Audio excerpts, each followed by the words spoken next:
et la majesté. Merci, Éternel des armées, pour la vie et la protection. Oh Dieu, que ton nom soit glorifié, que ton nom soit magnifié. Seigneur, nous voulons écouter ta parole. Papa, parle-nous, prêche-nous. Oh Dieu, par la puissance de ton esprit. J'ai assujetti une pensée négative à l'obéissance de ta parole. Et que ton Saint-Nom soit manifesté. Oh Dieu, que tout ce qui n'est pas de toi soit enlevé maintenant. Au nom suprême de Jésus-Christ. Je renverse tout pouvoir de l'ennemi qui n'est pas de toi au nom de Jésus. Tout plan de nos ennemis qui ont été planifiés par le diable pendant cette nuit soit brisé, soit anéanti au nom suprême de Jésus-Christ. Seigneur, que ta grâce descende au milieu de nous. Que ta grâce nous souveraine. Que ta grâce nous aide. Que ta grâce soit remplie. Au nom de Jésus de Nazareth. Amen.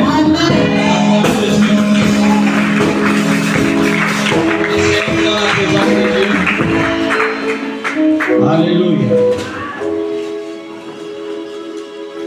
Nous allons continuer ce moment, amen, par 3 témoignages. Est-ce qu'il y a des témoignages pour glorifier le nom de Jésus ce matin? Est-ce que Jésus a fait quelque chose dans ta vie pendant ces moments d'intercession, pendant le travail avec ta famille? Qu'est-ce que Jésus a fait pour toi? Si tu veux témoigner, lève simplement ta main. Et nous allons rendre gloire à Dieu ce matin pour ce qu'il a fait pour toi. 3 témoignages.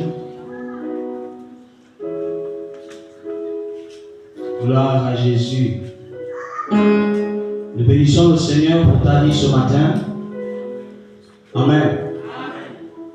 Donc s'il n'y a pas de témoignage, nous rendons grâce à Dieu pour ce qu'il a fait pour nous ce matin.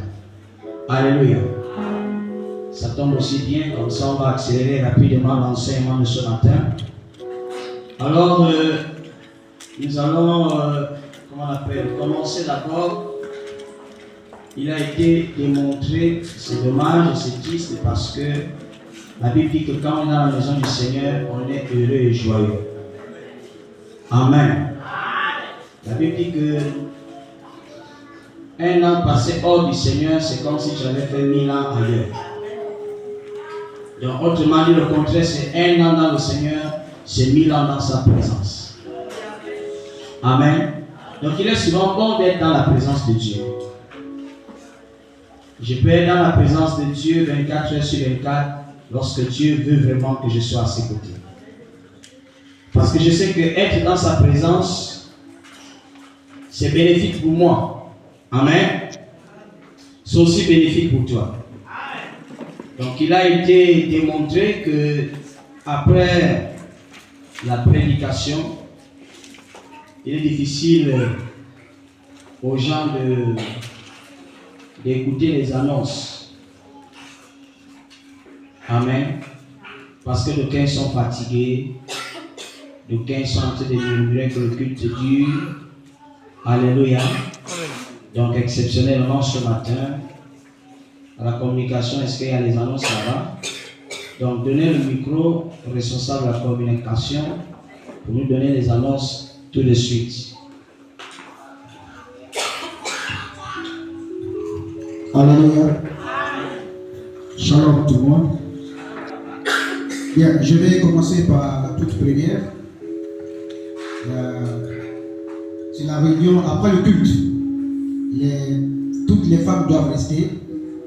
La responsable des femmes a besoin de votre présence. Je crois que c'est la même annonce. Oui, même annonce. La deuxième annonce, ce sont les jeunes, merci. Donc les jeunes doivent rester pour continuer ce que nous avons commencé hier par rapport au Pâques. je prie que tous les jeunes restent. Merci. Alors, nous avons réunion après le culte ce matin, les anciens, les responsables pour ce matin. C'est pour le culte. Responsable. La réunion des responsables, non, c'est demain matin à 9h. Merci. Donc, demain matin, les anciens gardes et responsables des comités doivent être ici à 9h du matin. Et le même lundi, nous avons culte de prière demain dès 18h. Donc la présence de tous avec vos symboles prophétiques, bien évidemment, demain dès 18h. Merci beaucoup.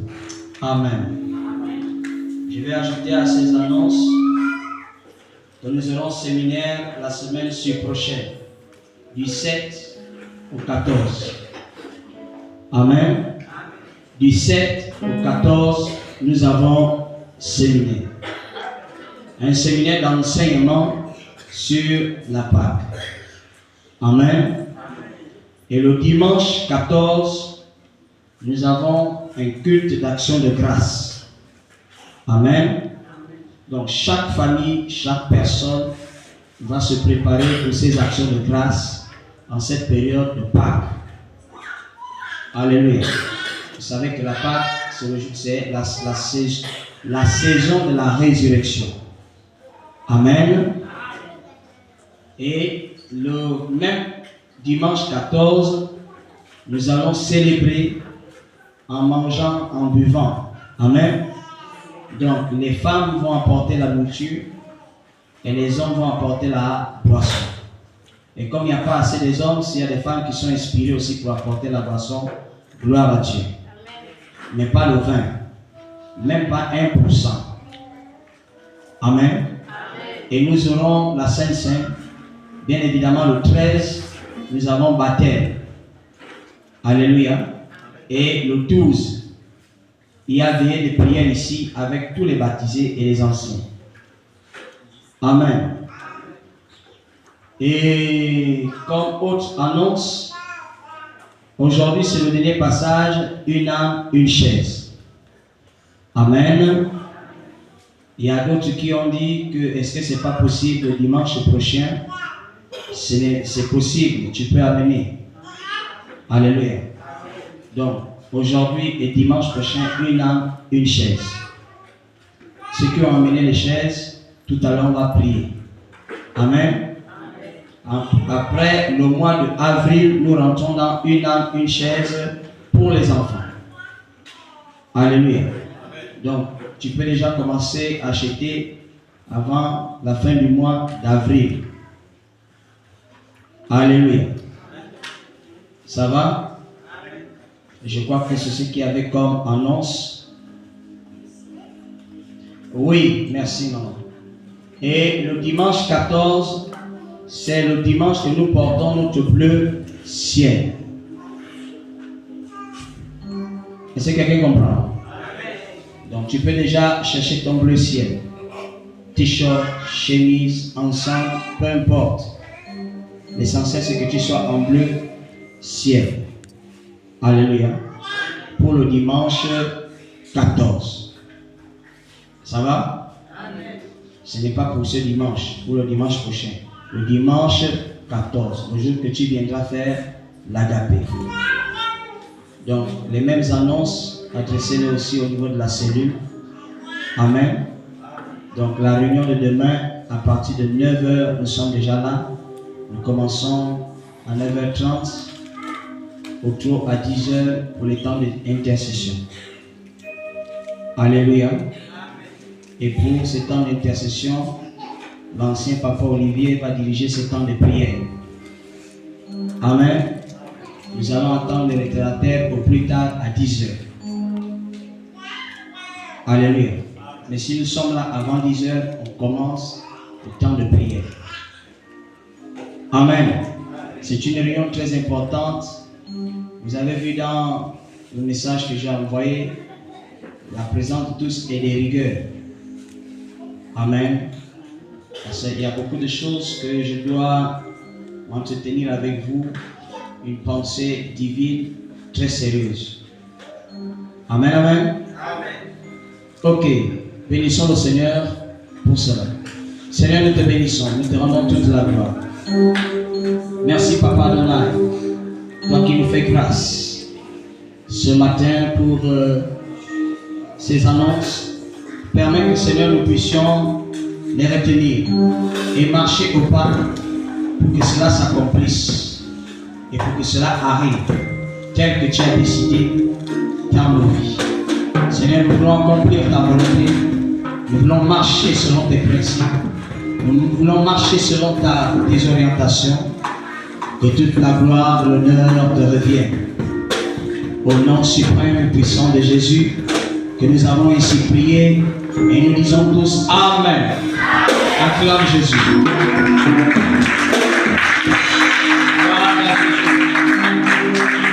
Alléluia. Ok, ce matin, j'ai pas d'interprète aujourd'hui. Ok, merci, c'est bon. Prenez note, restez assis. Ce matin, nous allons enseigner sur le chemin de la gloire. Le thème de ce matin, c'est sur le chemin de la gloire. Alléluia.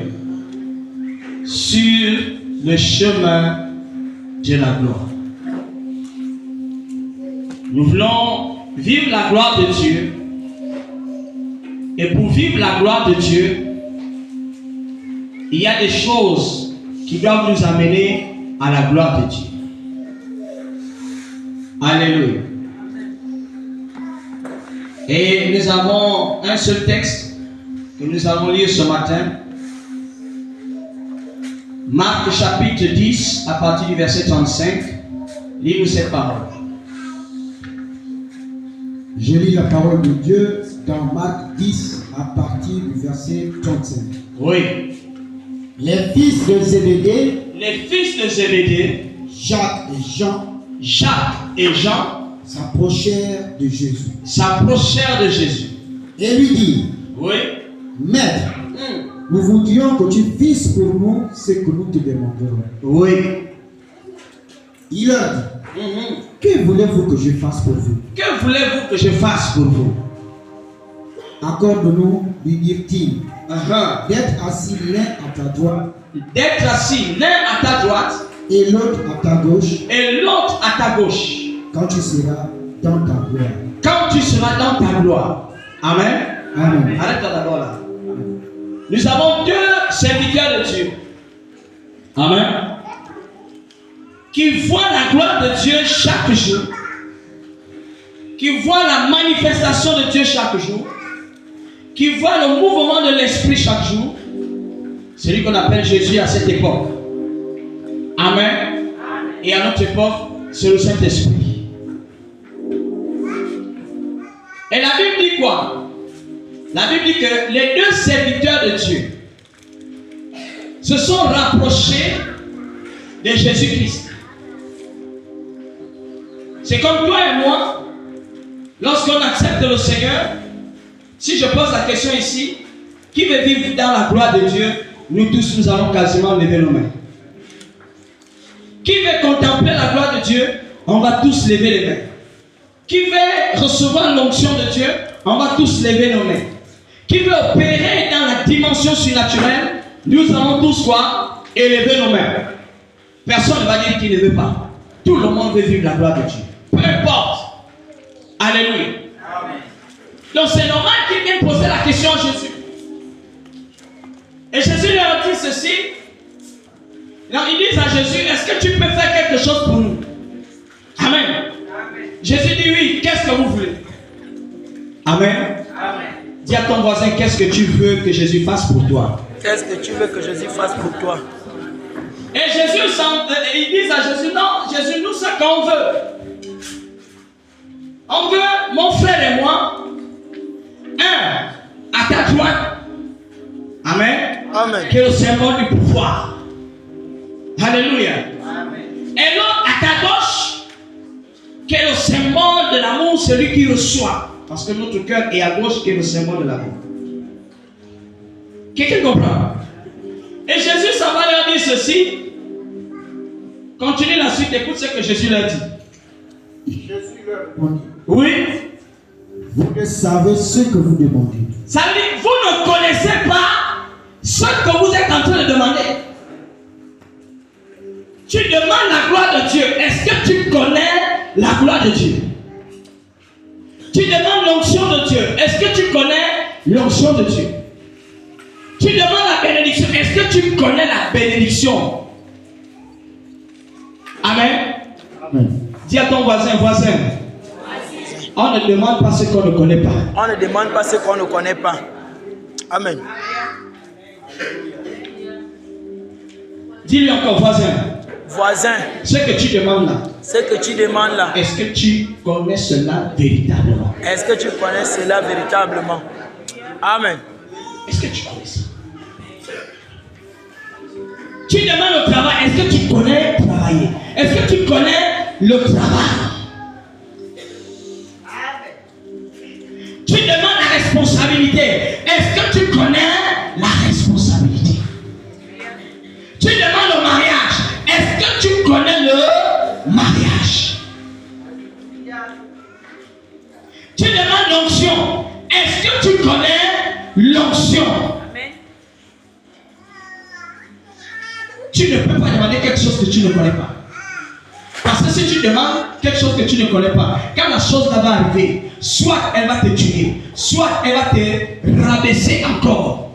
Soit, alléluia, tu auras la chose, mais tu ne vivras pas la gloire de Dieu. Tu demandes les enfants, est-ce que tu connais les enfants? Quelqu'un me comprend? C'est ce que Jésus était en train de leur dire. Tu dis que tu veux être à ma droite. Il a dit un à droite. Et des Jacques et Jean, c'est Jacques qui avait demandé d'être à droite. Parce que quand nous voyons dans le processus avec Jésus au mont des Oliviers, la Bible dit que Jean s'était couché à la gauche du Seigneur. C'est pourquoi vous voyez que parmi tous les disciples dans la Bible, Jean est celui qui a connu le mystère de l'amour. Alléluia. Amen. Donc Jacques dit, Seigneur, moi je veux être à ta droite. Être à la droite d'un homme de Dieu. Être à la droite de l'onction. Être à la droite d'un serviteur de Dieu. Est-ce que tu es capable d'être à la droite? Est-ce que tu peux supporter d'être à la droite? C'est par là que Jésus a commencé à leur enseigner.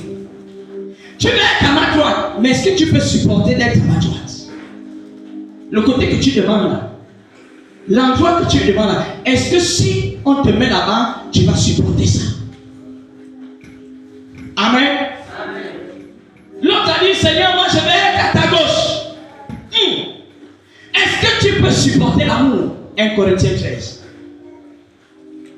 L'amour supporte tout, excuse tout, pardonne, ne s'envie pas, ne se met pas en colère. Tout ce que tu vois là, est-ce que tu peux supporter? C'est ce que Jésus leur a dit. Alléluia. Continue. Pouvez-vous boire la coupe que je dois boire? Mon frère, tu veux être à la droite, tu veux être positionné, tu veux faire ceci, tu veux faire. Est-ce que tu peux boire la coupe de ce que tu es en train de demander là? Jésus dit, est-ce que vous pouvez boire la coupe? Parce que pour eux, ils voulaient se ressembler à Jésus. Ils voulaient imiter Jésus. Parce qu'ils voyaient Jésus faire, ils voulaient être comme Jésus. Jésus leur a dit, est-ce que vous pouvez boire la coupe que moi je vais boire? Amen. Être serviteur de Dieu. Est-ce que tu veux être serviteur de Dieu? Tu veux être prophète? Tu veux faire ceci? Tu veux faire cela? Est-ce que tu peux boire ça? Continue, fils. Ou être baptisé du baptême dont je dois être baptisé. Oui. Nous le pouvons, dit-il. Ils ont répondu quoi? Nous le Pouvons. Oui, on peut boire la coupe. Amen. Amen. Dis avec moi, ce n'est pas la véritable réponse. Ce n'est pas la véritable réponse. Vous savez, quand quelqu'un a besoin besoin de quelque chose, il peut accepter tout. Amen. Il accepte tout. Alléluia. Quand un homme a besoin d'une femme, amen, tout ce que la femme va lui dire, le gars il va accepter. Viens dans mon église, il va venir. Tant qu'il ne t'a pas encore épousé, le gars va venir. C'est lorsqu'il va t'épouser que tu vas voir le masque tomber. Amen. Quand quelqu'un est malade, viens dormir à l'église, viens faire le travail spirituel, la personne va venir.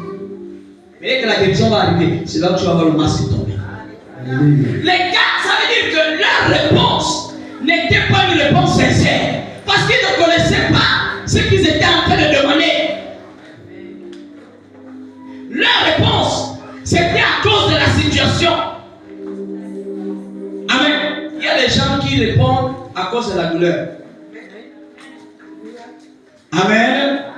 Parfois, je vois les gens, quand on attrape un innocent à la gendarmerie au B2. Amen. C'est toi qui as volé. Non. Il est innocent. C'est toi qui as volé. Non. C'est toi qui as volé. Non. Quand on va lui faire les punitions, quand la douleur va monter à un niveau, le gars il sera obligé d'accepter. Il n'accepte pas parce que c'est vrai. Il accepte pour être libéré. Et après on va lui faire le PV.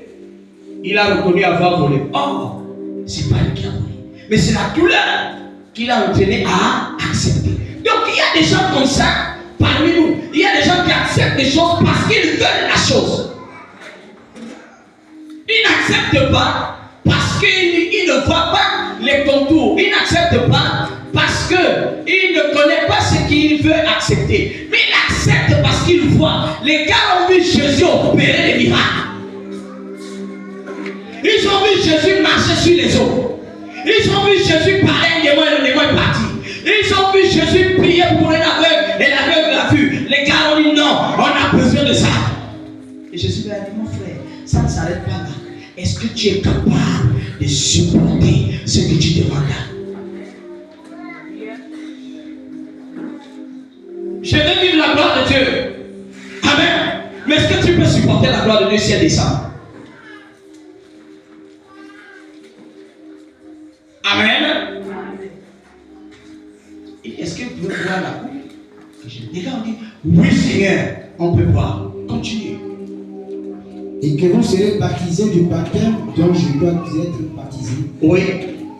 Mais pour ce qui est d'être assis à ma droite ou à ma gauche, cela ne dépend pas de moi.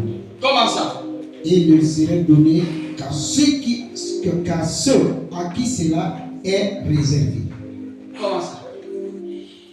N'est-ce pas Jésus est maître de tout? Comment Jésus peut répondre que mon frère, ça ne dépend pas de moi? Comment il peut répondre ça? C'est comme un président de la République. Tu vas le voir, tu dis, monsieur le président, nomme-moi ministre. Mais il te nomme. C'est le sort au sort, non? Mais comment le président va te dire, mon frère, ça ne dépend pas de moi? Pour toi, dans ton esprit, tu vas te dire que non, il ne veut pas me nommer. Comment Jésus peut dire que pour que tu sois à gauche, pour que tu sois à droite, pour que tu vives la gloire de Dieu, ça ne dépend pas de moi. Ça paraît bizarre, hein? Mystère. Alléluia. C'est vraiment un mystère. Ça ne dépend pas de moi. Pour ceux qui viennent d'arriver, notre thème, c'est sur le chemin de la gloire. Amen. Pour arriver à la gloire, il y a un chemin qu'on emprunte. Personne ne peut attirer la gloire de Dieu dans sa vie sans passer par le chemin que je vais te donner là. Quelqu'un me comprend? Même dans la secte pernicieuse, les grands résuppiciens, ils ne peuvent pas devenir grands résuppiciens. Ils se réveillent un bon matin sans passer par un chemin. Toute chose dans la vie d'un homme, quand tu veux l'obtenir, il y a un chemin. Quelqu'un me comprend?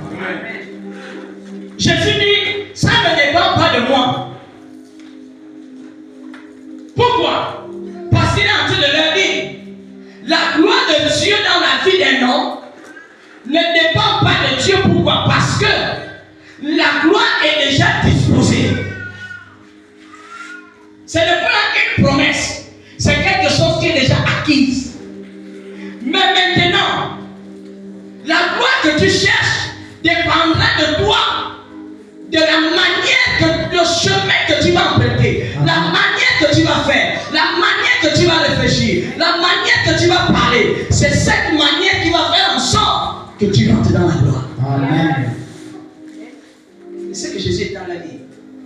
La présence de Jésus, ce jour-là, à leur côté, était le symbole de leur vie que non, je suis là. Ce n'est plus une promesse que je vais venir te donner la gloire.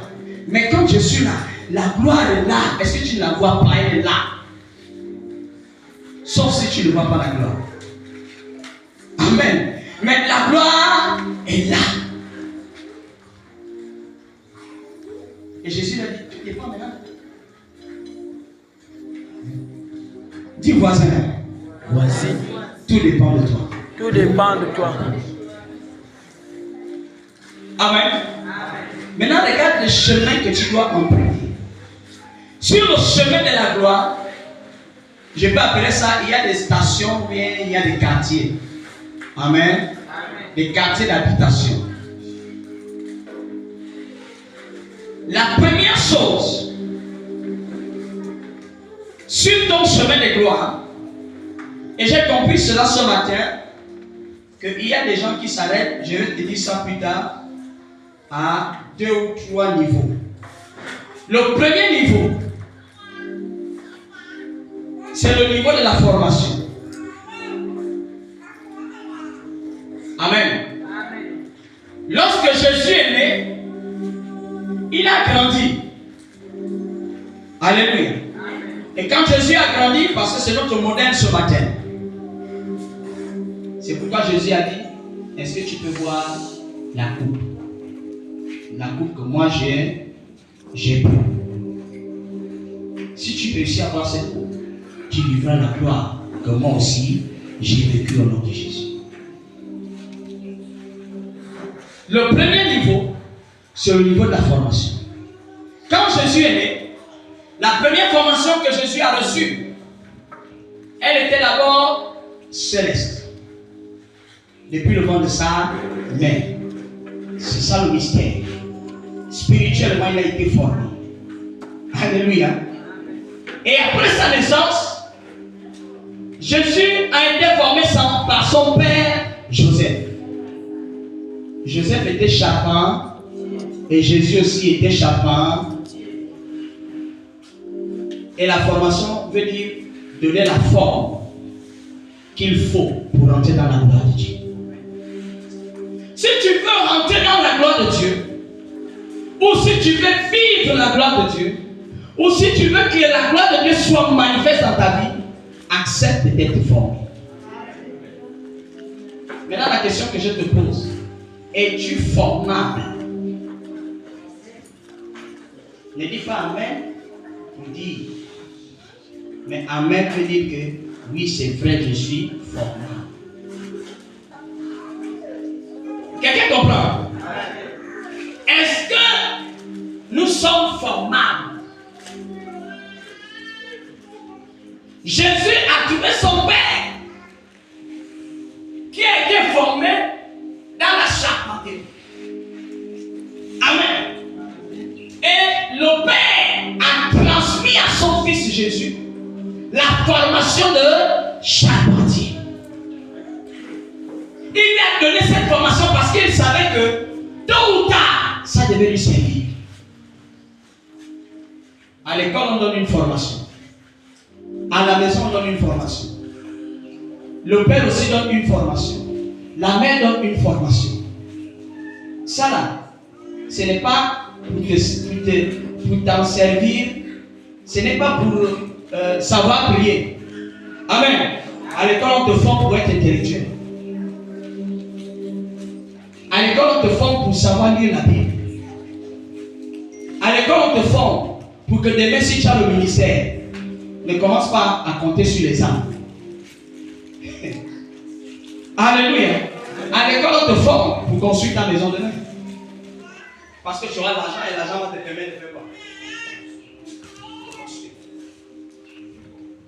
À la maison, de fond, à laver les habits, à laver les assiettes, à faire ceci, à faire cela. Pourquoi? Parce que demain, tu vas te retrouver quelque part où tu auras besoin de cela.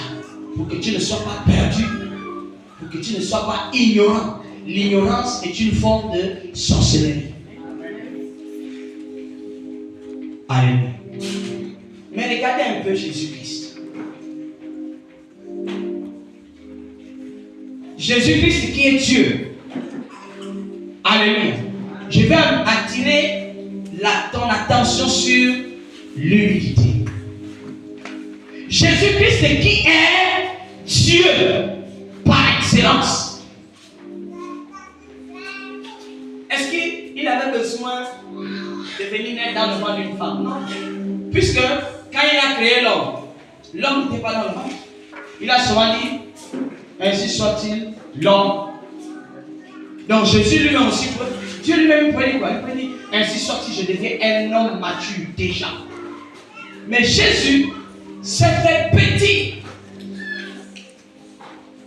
Pourquoi les gens n'aiment pas se faire petit? Amen. Regardez ce que mon père spirituel me disait un jour. J'ai besoin de 5 personnes.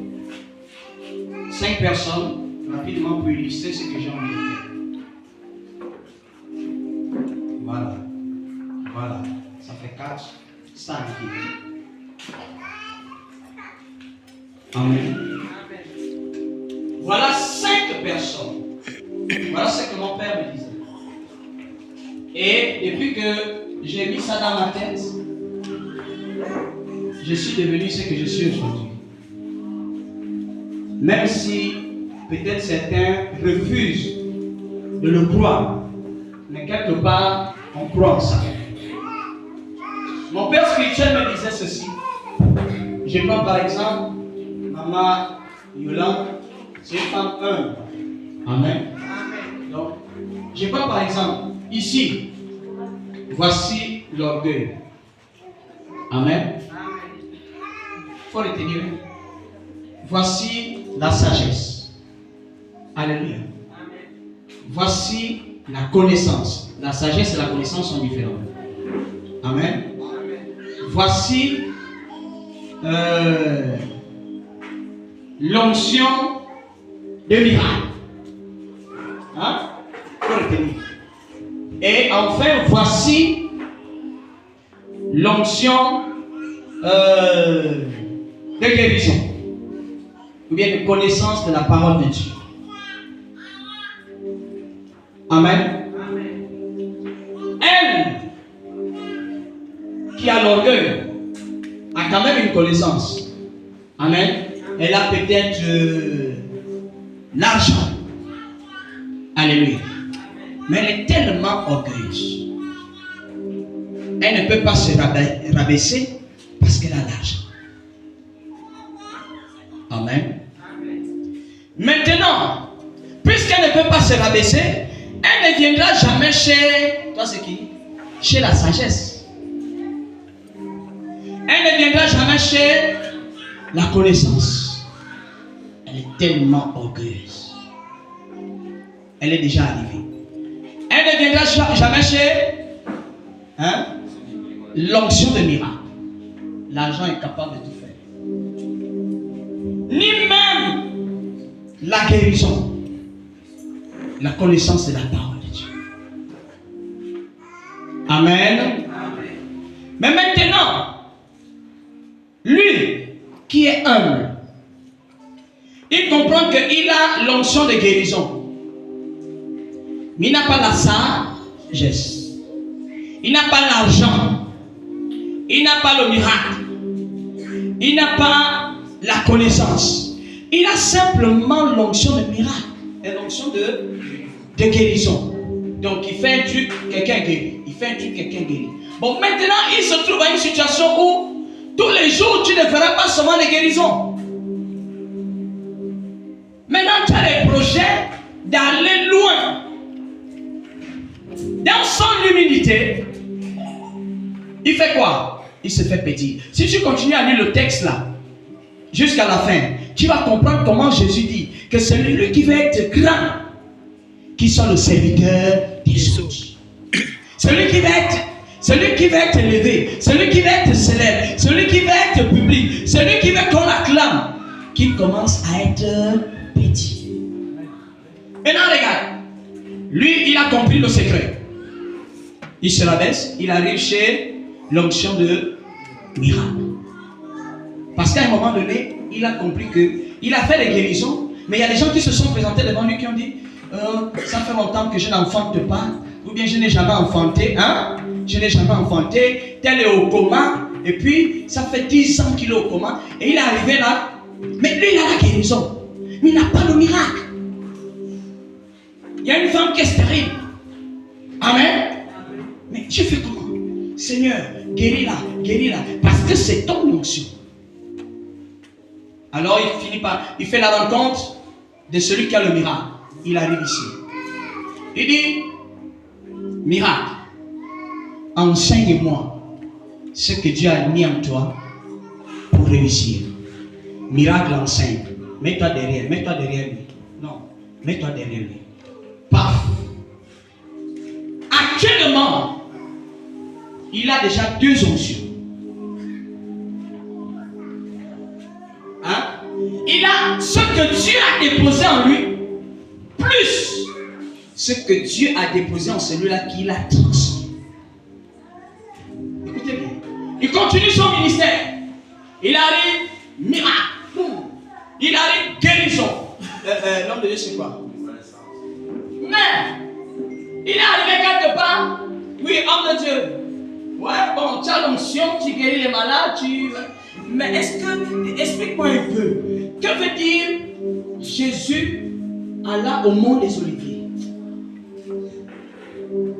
Bon, tu sais, la Bible dit, mais il semble que ça, il y a un trou. Mais comme Dieu l'a déjà enseigné sur l'humilité, qu'est-ce qu'il fait? Il dit non. Il a rencontré Roger. La manière dont Roger manipule la parole de Dieu. Ça, la connaissance, hein, c'est ça. Oh, il a une connaissance avancée de la parole de Dieu.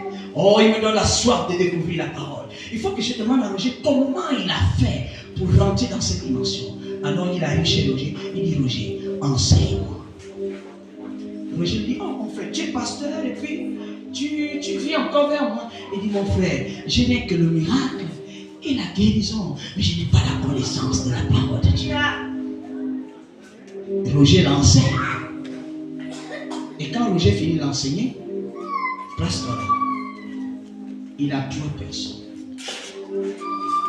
Il a maintenant 3 onctions. Il a le miracle, il a la guérison, il a la connaissance. Amen. Amen. Et toi, c'est la sagesse. Maintenant, avec tout ça, il arrive. Je vois, c'est ta femme, oui. Maman, ton mari te trompe. Ton mari te trompe. Oh, je vois là que ton mari, hein, là où il est même là, il est maintenant stérile. Le monsieur là-bas n'est plus fort. Devant tous les gens. Amen. Amen. Mais après avoir fait ça, alléluia, amen, les gens, ce serait un scandale. Il y a une foyer qui aurait un problème. Parce que quoi, il a manqué de sagesse. Après, il dit non, mon ministère est encore incomplet. Amen. Amen. Il regarde, il va.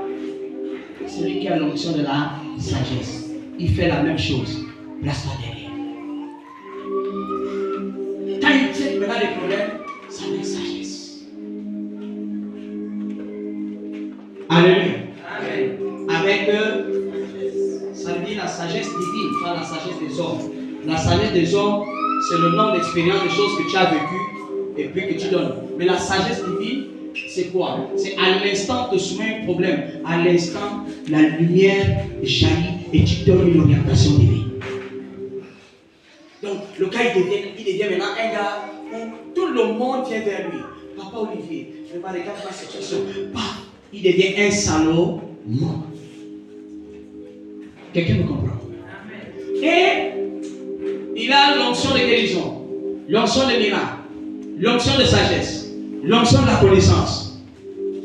Mais il faut qu'il construise. Amen. Il faut qu'il construise. Il faut qu'il évangélise. Il va acheter les prospectus. Et non, il a un ministère. Il faut que le ministère ait des choses. Il dit non. Je connais quelqu'un qui a l'argent. Même si elle est orgueilleuse, je ne regarde pas ça. Je regarde ce qu'il a. Il a le pouvoir. Il a l'argent. Amen. Et il arrive vers la soeur. Il dit maman Yolande, vraiment s'il te plaît, est-ce que, puisqu'il a déjà la sagesse et la connaissance, il saurait utiliser les mots qui vont convaincre maman Yolande. Il ne va pas parler dans les autres. Parce que celle-là, elle est orgueilleuse. Elle va poser des questions. Tu veux faire quoi? Moi, mon argent, c'est pas pour les églises, c'est pas pour ceci. Mais lui, il a la sagesse, la connaissance de Dieu. Il va nager dedans jusqu'à ce qu'elle va dire Amen. Et après, elle va gagner. Donc, il a déjà l'argent, il a la sagesse, il a la connaissance, il a le miracle, il a aussi quoi? La guérison.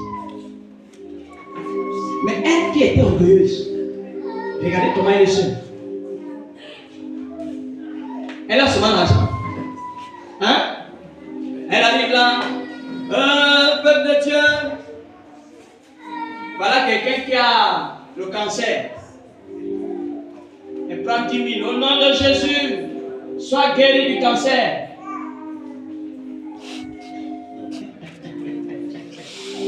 Quelqu'un qui est envoûté. Tu as l'argent. On va à l'hôpital. Va te faire ça, l'envoûtement. Tu n'as pas la guérison. Tu n'as pas le miracle. Pourquoi? Parce que tu es orgueilleux. C'est ce que mon père spirituel me disait. Il dit, mon fils, fais-toi petit au milieu des hommes de Dieu. Même si l'homme de Dieu la montre que c'est lui le plus puissant, si Dieu te dit que non, il y a quelque chose que tu dois prendre avec lui, fais-toi petit. C'est toi qui es en train de gagner. Lui, il est en train de perdre parce qu'il est bloqué seulement à ce qu'il a. Mais il n'aura pas ce que toi tu auras à la fin. Et à la fin, lorsque toi tu vas manifester tout ce que tu as emmagasiné, celui qui a même l'argent va dire, mais il a fait comment? L'humilité précède. Merci les hommes de Dieu. Amen.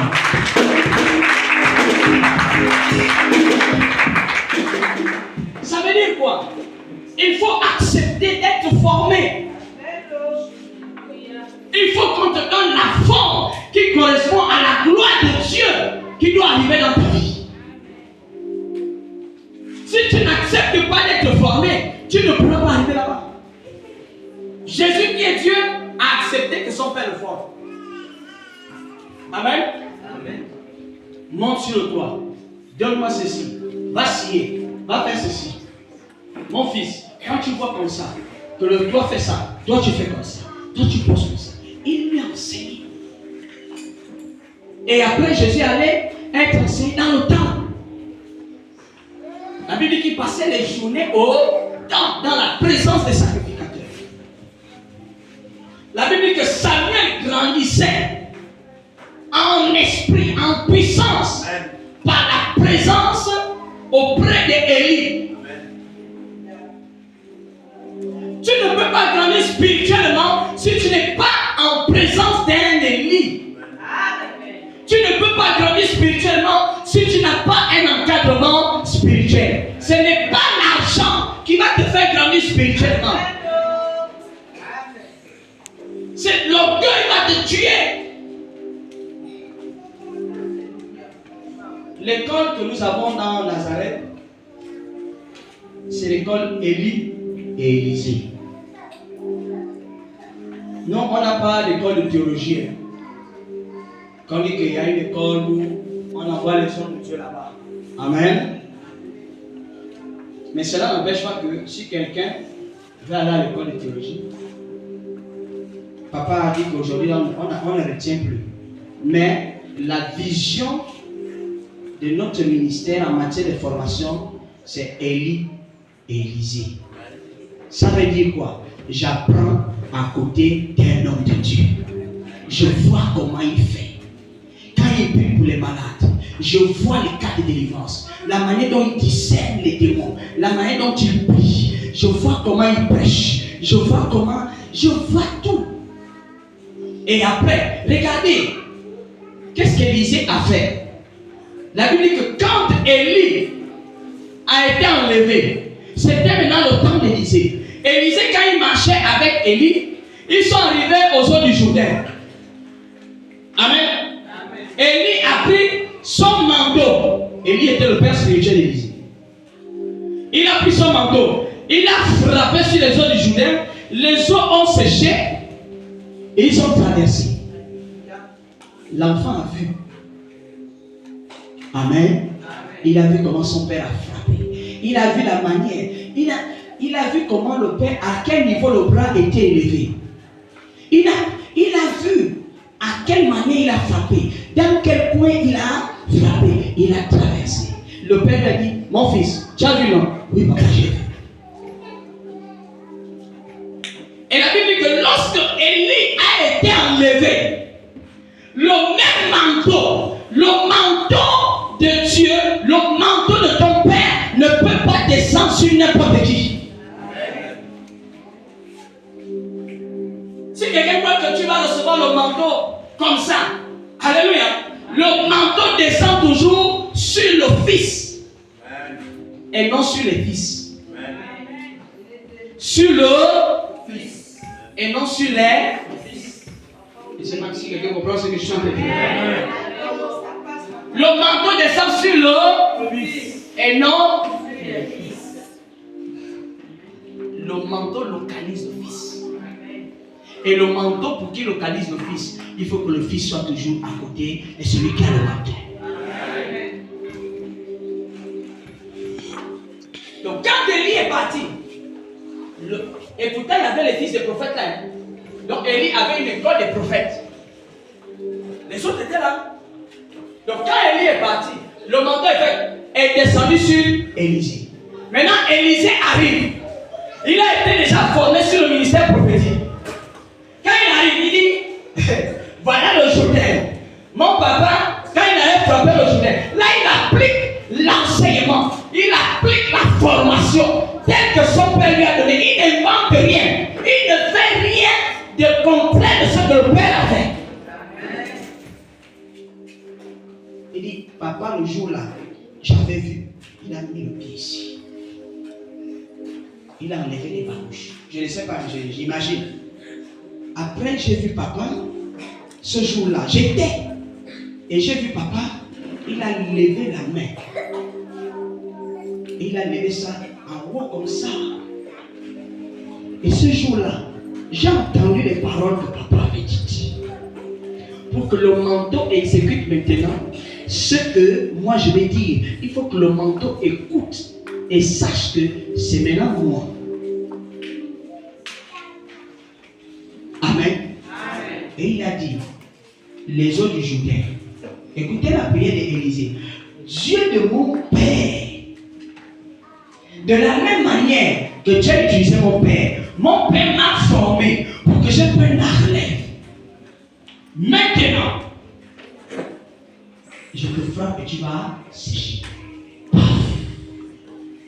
La Bible dit que les fils des prophètes étaient. Donc l'onction est descendue sur le Père. On voit l'onction de ton Père sur toi. Ta façon de faire va déterminer de qui tu détiens cette onction.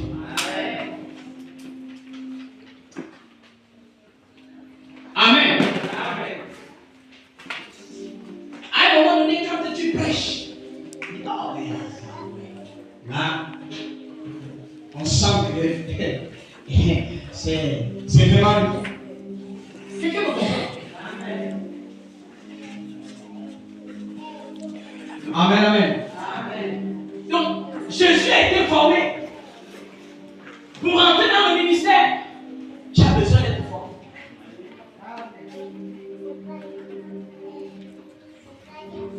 Parce que tu risques d'être semblable à quelqu'un qu'on a donné une voiture neuve. Mais on n'a pas appris à conduire. Amen. Amen. Même si la voiture est garée à ta cour. Alléluia. Moi qui n'étais pas quand on t'a donné la voiture, est-ce que je peux affirmer que c'est ta voiture? Hein, mon fils? Si je n'étais pas le jour qu'on avait dit, Papa Roger, voilà, tu es au ministère de l'habitat, maintenant on te donne une voiture de terrain. Je prophétise même sur ça au nom de Jésus. Amen. Tu conduis déjà? Tu donc la voiture arrive. Alléluia. Amen. Donc, je n'étais pas. Quand on avait dit qu'on te donne la voiture, pour que j'atteste que c'est ta voiture. Mais j'envoie une voiture souvent garée chez toi. Donc quand je passe, quelqu'un m'a dit, oh, tu as mis la voiture de ton fils, papa. Roger, j'ai dit, quelle Roger? Quelle voiture? C'est pas sa voiture. Non, je te dis que c'est sa voiture, je disais pas. Ah, oh, c'est sa voiture. Mais comment je vais savoir que c'est pour toi? C'est quand je vais te voir au volant. Même si tu es assis à côté et que c'est Olivier qui conduit, il serait difficile pour moi de dire c'est pour toi. Nous tous sommes dans les voitures. Les gens, est-ce que c'est pour toi? Alléluia. Amen. Mais il faut que je te voie au volant de ta voiture. Je vais vous. Amen. Amen. Alléluia. Amen. Comme je vois souvent ma fille.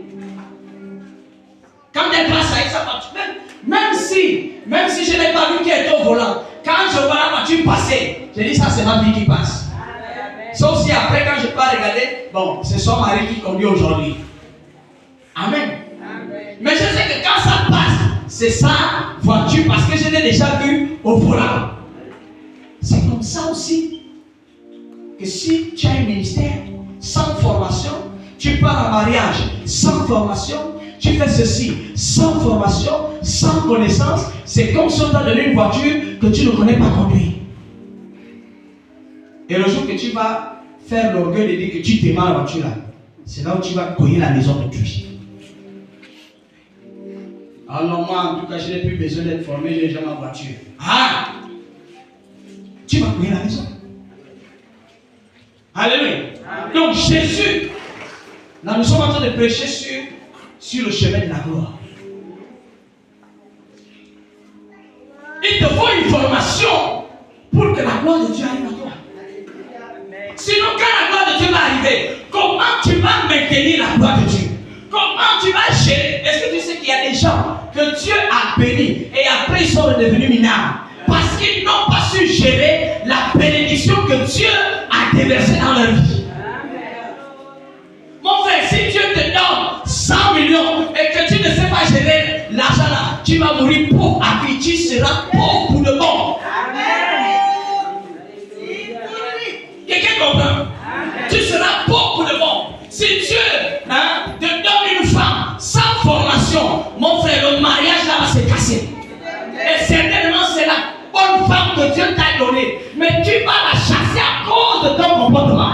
Parce que tu n'as pas été formé, ou bien tu as refusé d'être formé. Amen. C'est pourquoi on a dit, est-ce qu'on est formable? Celui qui est formable, il se fait petit et il vient à la formation. Amen. Sinon tu vas gaspiller la gloire de Dieu. Et Dieu, si tu gaspilles sa gloire, ça ne veut pas dire qu'il n'y en aura plus. Mais mon frère, pour que ça revienne, peut-être c'est quand il va te rester 2 minutes de souffle. C'est là où ça fait wow, je vois la gloire de Dieu. Fin, et puis tu vas. Parce que Dieu n'est pas un Dieu de désordre. Amen. Il te donne la nourriture, tu manges en abondance et tu gaspilles, tu jettes. Il fait quoi? Il pousse la sécheresse. Amen. Et tu manges maintenant difficilement. Oh, avant je mangeais bien. Oh, avant je gérais bien. Oh, ceci. J'avais même la nourriture, je balançais, je jetais. Mais aujourd'hui, pour manger, je partage une assiette avec tous mes enfants. C'est parce que tu as mal géré la gloire de Dieu. Et si tu as mal géré, ça veut dire que tu n'as pas reçu la connaissance de gestion spirituelle. Amen. Alléluia. Amen. Deuxième niveau. Quand tu termines ce niveau, tu montes au deuxième niveau. C'est ce que le Saint-Esprit me disait, le niveau de la gloire des hommes. Quand Jésus a terminé tout ce qu'il avait à faire, tout le monde suivait Jésus. Alléluia. Amen. Jésus. Et c'est la deuxième partie que beaucoup de gens aiment rester jusqu'à la fin de leur vie. Beaucoup d'entre nous, on aime quand on nous jette des fleurs. Alléluia. Amen. Oh! Stan. Oh, Michel. Oh non, elle a l'onction. Oh, il est bon. Jésus était comme ça. Quand il commençait maintenant à guérir les malades, les gens le suivaient. Il était même parfois obligé de dire aux gens, je sais que vous ne me suivez pas, vous suivez la nourriture que j'ai. Tu vas arriver au stade maintenant de ce qu'on appelle la gloire des hommes, où les hommes t'honorent, où les hommes t'élèvent, où les hommes t'acclament, où les hommes te suivent, où les hommes sont constamment avec toi, où tout ce que tu fais, les gens apprécient. Amen. Amen. Là-bas, il n'y a pas beaucoup de commentaires à dire ou à faire. Alléluia. Amen. Donc, vraiment, dans notre service ici, de tous mes employés que j'ai là, j'aime voir comment Roger travaille. C'est un homme vaillant, un homme efficace. Quand tu l'envoies en mission, il fait tel que, même quand je lui donne l'argent, je le tente un peu, il me ramène la monnaie. Toi aussi, tu es là que le cœur est léger. Tu es content. C'est ça l'homme. L'homme aime quand tout le temps on le complimente. J'aime même connu des gens qui font le service de Dieu. Mais comme on ne le complimente pas, le gars il s'attriste. Le gars il pardon. Tu vas découvrir ça quand le jour que ça va exploser. Oui, même quand je fais souvent les choses dans l'église, on ne me regarde même pas, on ne me complimente. Ah!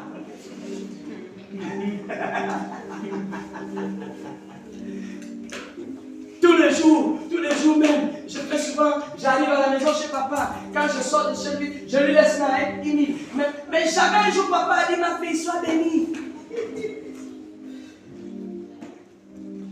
Ça c'est le deuxième niveau, là où les gens adorent qu'on dise du bien de lui.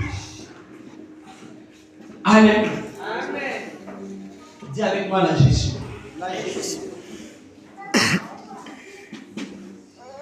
C'est un niveau où il faut savoir gérer les compliments. Quelqu'un me comprend? C'est le niveau où il faut savoir gérer. Alléluia. Et ce niveau-là nous amène dans ce qu'on appelle le Gethsémani.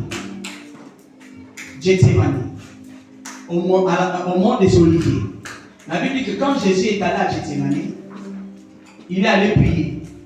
Amen. Amen. Il a dit Seigneur, il a dit Père, est-ce que cette couple-là ne peut pas s'éloigner de moi?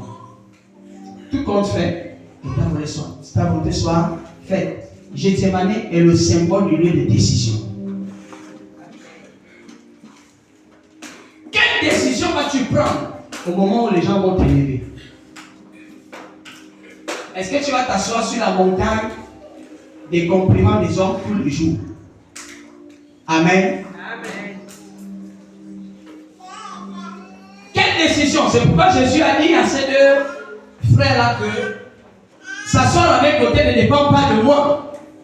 Mais ça dépend de quand tu seras à Gethsémani. Quelle décision vas-tu prendre? Amen. Amen. Ce que je vais t'amener à comprendre, c'est que quand on commence à t'élever, fais attention à l'esprit d'orgueil. Amen.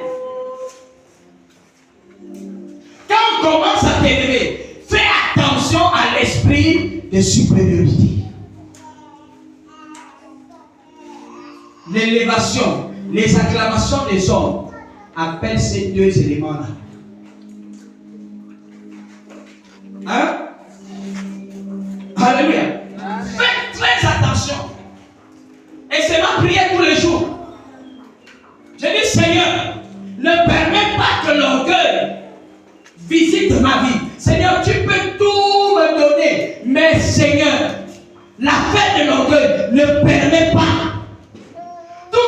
que tu vas m'élever, Seigneur, s'il te plaît, ne permets pas ton orgueil et l'esprit de supériorité. Parce que quand l'orgueil et la supériorité arrivent, le mépris s'installe. Et après, et quand le mépris est surdimensionnel. Parce que quelqu'un à ce niveau-là, il peut même mépriser son propre père. Il y a des gens que j'ai vus sont devenus extrêmement riches. Ils commençaient à mépriser leur père qui était vendeur de cacao. Comme ton père c'est dans ton CP2, toi tu as inventé avec les doctorats, c'est le mépris. Attention! C'est ma prière que je fais souvent tous les jours. Le matin, le soir, je dis Seigneur, s'il te plaît, ce matin quand je vais sortir, Père, ne permets pas que je sois orgueilleux. Ne permets pas que je me montre être supérieur. C'est pas parce qu'aujourd'hui, mon frère n'arrive pas à opérer la résurrection, que moi je le fais aujourd'hui, que je vais le mépriser. Et ça, c'est Dieu qui m'a dit.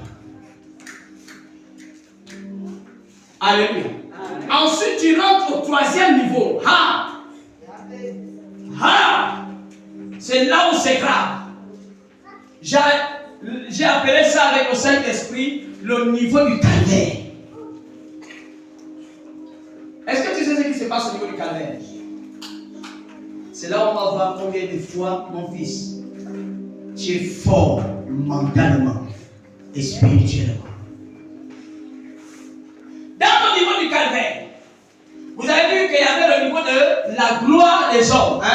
Les gens t'ont élevé, tout. Comme Jésus, les gens qui étaient avec Jésus contemplaient sa gloire. Ils vivaient les miracles. Ils étaient avec lui. Ils leur donnaient la parole. Ils marchaient avec lui. Ils faisaient même le témoignage de Jésus. Ils allaient même dire que non, nous avons rencontré un homme de Dieu qui est puissant. Si tu es malade, ma soeur, viens, je t'invite à son programme. Ils ont élevé Jésus. Mais quand le niveau de calvaire est arrivé, la Bible dit, les mêmes qui ont dit Hosanna au plus haut des cieux, qui ont mis les habits, qui ont honoré Jésus à l'entrée de Jérusalem, c'était les mêmes qui ont commencé à lui jeter les pieds.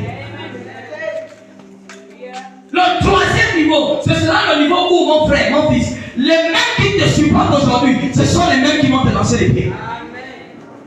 Celui que tu as aidé aujourd'hui, c'est le même qui va être ton premier adversaire.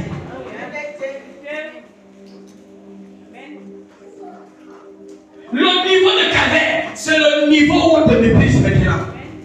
Le niveau de calvaire, c'est le niveau où les gens te rejettent. Même tes propres frères te rejettent. Les propres frères de Jésus, Pierre avait renié Jésus. C'est le niveau où on va te renier. Qui? Moi, je n'ai jamais marché avec Roger. Mais pourtant, on était souvent ensemble. Alléluia. Quand on regarde au niveau de l'élévation, Pierre avait dit quoi à Jésus? Jésus, si tu meurs, moi je pars avec toi mourir. Jésus a dit, mon frère, je connais ton état d'esprit. Quand je vais rentrer au troisième niveau de calvaire, tu seras le premier à me jeter les pierres. Tu seras le premier à me renier. Tu seras le premier à m'exposer. Tu seras le premier à m'exposer. Les gens vont t'exposer. Les mêmes qui mangent sur ton assiette vont t'exposer. Quand on a vu Jésus en plein cours, alléluia, il y a une femme qui est arrivée devant Pierre. Elle dit, Pierre, oh, je t'ai vu, j'avais fait la campagne d'évangélisation avec Jésus. Je t'ai vu dans l'église de Jésus. Je t'ai vu marcher dans l'église de Jésus. Mais comme Jésus a maintenant les problèmes aujourd'hui, c'est quand tu as des problèmes que tu vois les gens qui sont avec toi. Comme Jésus avait déjà les problèmes. Alléluia. Voilà comment Pierre dit qui? Moi. Je ne connais pas Jésus. On lui même dit que non, c'est pas moi, je n'étais pas. Il dit, je ne connais pas. Et il a fait ça pendant quoi? 3 fois. La Bible dit que Jésus était assis en pleine cour. Et Jésus a seulement tourné le regard. Il a regardé Pierre et dit, ah, Pierre, toi que j'ai pris, toi que j'ai délivré, toi que j'ai transformé, je t'ai même mis à même côté. Et je t'ai même donné la promesse difficile. Et c'est toi qui me réunis. Parce qu'aujourd'hui, j'ai des problèmes. Parce qu'aujourd'hui, je suis attaché. Parce qu'aujourd'hui, je n'ai pas d'argent. Parce qu'aujourd'hui, je ne mange pas. Parce qu'aujourd'hui, j'ai perdu mon travail. J'ai perdu mon argent. Donc, toi, aujourd'hui, tu me réunis. Alors que tu venais mentir sur moi. Au niveau de calvaire, c'est à partir de là que tu sauras. C'est le niveau le plus difficile.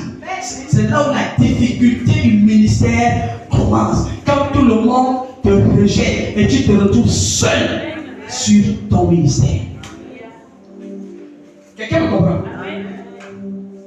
Quand tu regardes ceux qui ont les moyens, avant tu avais, mais aujourd'hui tu n'as plus. Maintenant, celui que tu as aidé d'avoir les moyens aujourd'hui là, il n'a plus les moyens, il a les moyens, mais il ne peut pas t'aider. Quand l'enfant souffre, il ne vient même pas. Au niveau du calvaire, la Bible dit que les mêmes que Jésus avait guéris, parmi ces gens qui étaient en train d'injurer Jésus, il y avait des gens qui avaient reçu le miracle. Les mêmes qui avaient reçu le miracle, pendant que Jésus était sur le chemin du calvaire, étaient en train de l'insulter, étaient en train de l'injurer. Sur le chemin du calvaire, il y a la tentation. Alléluia. Amen. La tentation du chemin du calvaire est très élevée. Mais il faut la résister. Sur le chemin du calvaire, il y a des preuves. Quelqu'un me comprend? Amen. Tu es éprouvé. C'est dur. Ça fait mal. Il y a des pleurs sur le chemin du calvaire. Puisqu'on dit quoi? Jésus a pleuré. Il y a des pleurs. Il y a la douleur. Il y a la douleur. Il y a la douleur émotionnelle. Il y a la douleur psychologique. Il y a la douleur spirituelle. Il y a la douleur de la chair. Sur le plan du calvaire, sur le chemin, il y a la douleur. Le corps fait mal, tu tombes malade, les fusils nocturnes, les empoisonnements, les ceci, c'est le chemin du calvaire.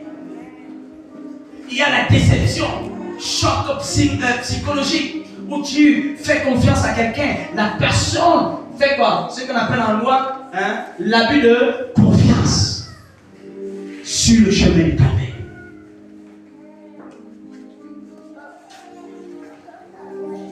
Quelqu'un est toujours là? Amen.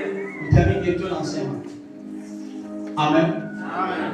Et après le chemin du calvaire, il y a un quatrième niveau. Je dis bien, à partir du chemin du calvaire, c'est là où il y a la douleur. Le quatrième niveau, il y a encore plus de douleur. C'est quoi? C'est la montagne de Golgotha. Où tout est devenu difficile. La montagne de Golgotha. Golgotha veut dire le lieu de crâne, le lieu de l'élévation, le lieu de la hauteur. Ça veut dire que les difficultés deviennent à un stade où peut-être tu as même envie d'abandonner.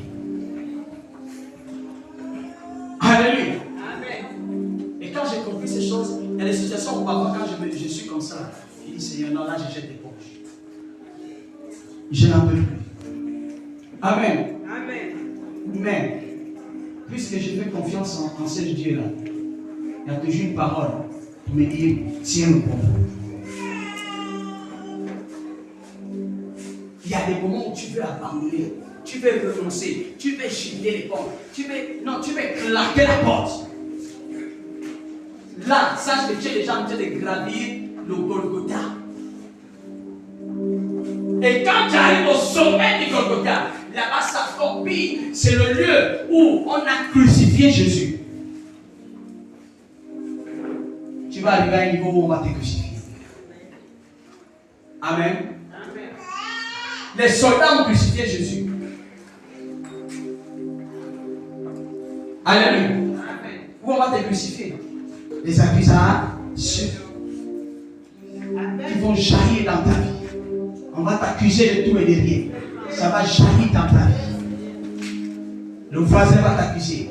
Les parents vont t'accuser. Ton mari va t'accuser. Ta femme va t'accuser. Les enfants, les collègues vont t'accuser. C'est le lieu où les accusations seront fortes à tel point où ça va ressembler à un complot pour que tu sois accusé.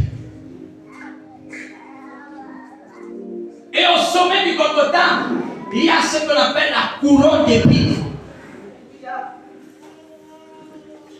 C'est douloureux. Amen. La couronne, la couronne d'épines, c'est le symbole de la royauté. Hein? Amen. Ça veut dire quoi? Ça veut dire que on va te donner la forme que tu n'as pas réellement. Les gens vont te donner des noms, vont t'appeler de tout et de rien. Oh, vaurien, oh ceci, oh cela, oh ceci. Ou on va t'attribuer des choses qui ne sont pas vraies. Et quand toi-même tu regardes comme ça, tu dis, mais ça c'est pas vrai. Mais pourquoi on m'attribue ça? Sache que là, tu as la couronne d'épines sur ta tête. Alléluia. Amen. Jésus a traversé ça. Est-ce qu'après ça, tu auras encore envie de la gloire de Dieu? Amen. Amen. Est-ce qu'après ça, tu veux encore la gloire de Dieu? Amen. Hein, mon fils? Hein? C'est une bonne question. Hein? Ou bien tu veux rester seulement au niveau 2? Il y a des gens, il y a beaucoup de gens parmi nous qui aiment rester seulement au niveau 2. Dis avec moi, ce sont des petites choses. Ce sont les petites choses. Est-ce que tu sais que le niveau 2 est éphémère? Le niveau 2 est comme les hommes politiques. C'est comme un poste politique. Amen. Amen. On te doit ministre aujourd'hui. Tu jouis de cet instant seulement. Mais tu n'as pas d'autres ambitions. Demain, dès qu'on change le premier ministre, le gouvernement est dessus, non? Est-ce que tu es sûr de revenir là? Après, tu vas être encore mieux.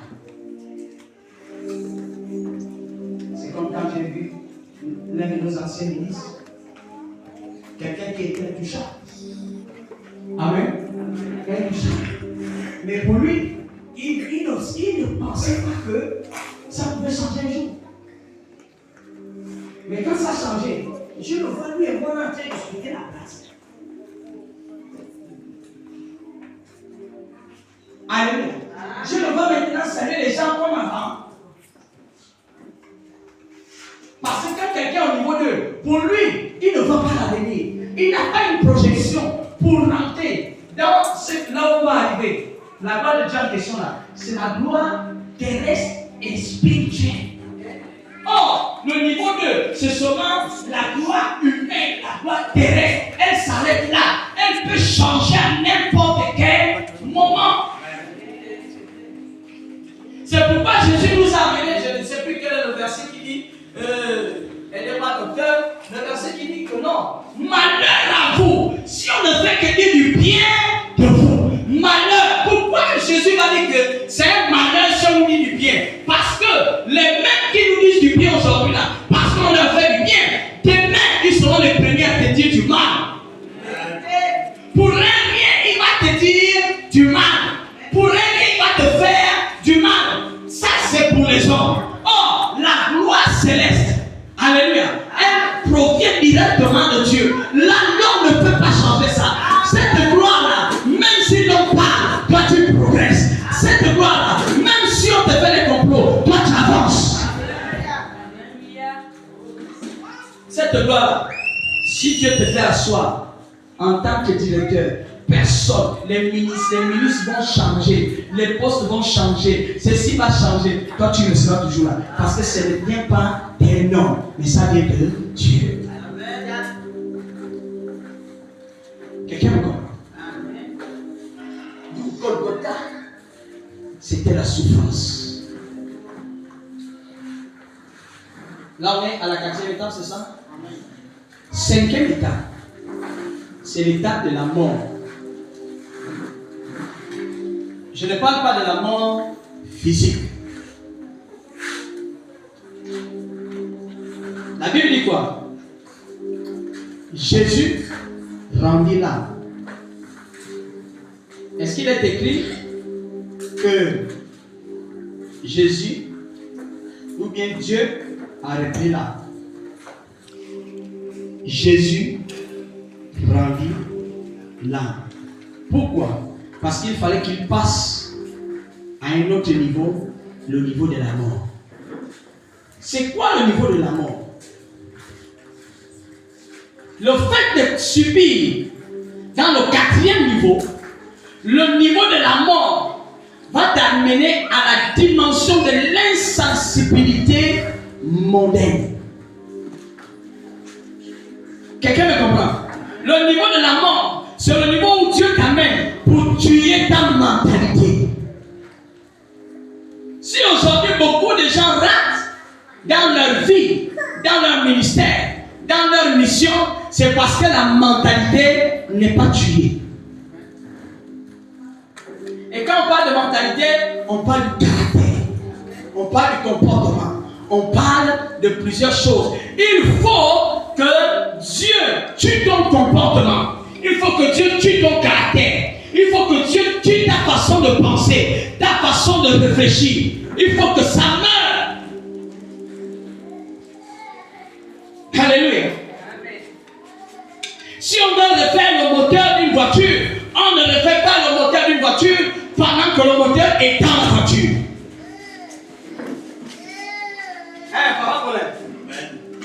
On ressort le moteur, non? On dépièce, on arrache le cœur de la voiture. Il faut que Dieu dépièce ton moteur. Donc tu dois mourir spirituellement, tu dois mourir psychologiquement, tu dois mourir mentalement pour changer, pour mettre de nouvelles pièces. Il y a quelque chose qui ne va pas dans ta tête. C'est ce qui fait en sorte que tout ce que tu fais, tu gaspilles. Et tant que la chose-là subsiste dans ta tête, tu ne vas pas rentrer dans la gloire céleste. Ta façon de raisonner, c'est ce qui te gaspille. Parce que la façon de raisonner amène la façon de réagir, amène la façon de parler. Si tu raisonnes mal, tu vas mal parler.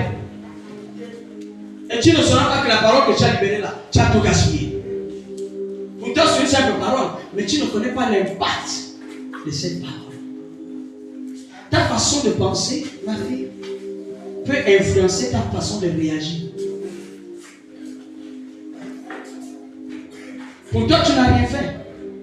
Mais pour Dieu, tu en as agi. C'est pourquoi Dieu nous appelle au 5e niveau, c'est le niveau de la mort. Là où on n'a plus la sensibilité humaine. C'est-à-dire que tout ce que les hommes font sur la terre n'influence plus les décisions que je prends. Tout ce que les hommes font sur la terre n'influence plus ma marche avec Christ. Tout ce que je fais, que les hommes font sur la terre n'influence plus ma vie avec Christ. C'est pourquoi Jésus a rendu. Il a rendu là pourquoi? Pour que quand le Père tue, il faut tuer ça. Alléluia. Et quand il a rendu là, il est mort. Pendant qu'il était endormi, le cœur était en réparation. Alléluia. Il est mort.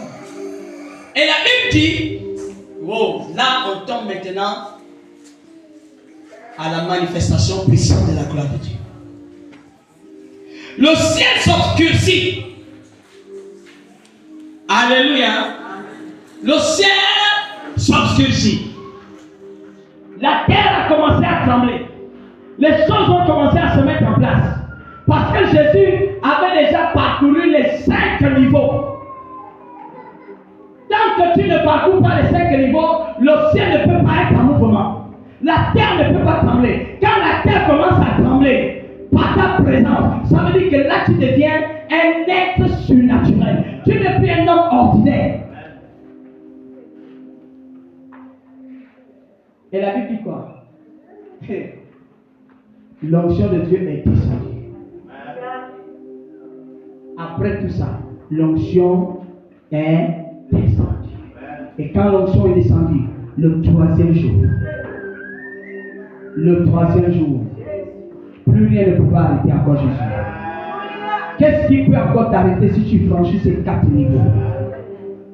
Qu'est-ce qui peut encore empêcher que tu sais, tu as déjà tout vécu. Tu as vécu le mépris, tu as vécu les injures, tu as vécu le rejet, tu as vécu les acclamations des hommes, tu as vécu, je ne sais, Tu as déjà tout vécu. Mais qu'est-ce que tu peux encore faire? Tu as gravi les montagnes. Les montagnes ne peuvent plus te résister. Quelle est la montagne qui peut encore te résister? Puisque tu es maître de la montagne.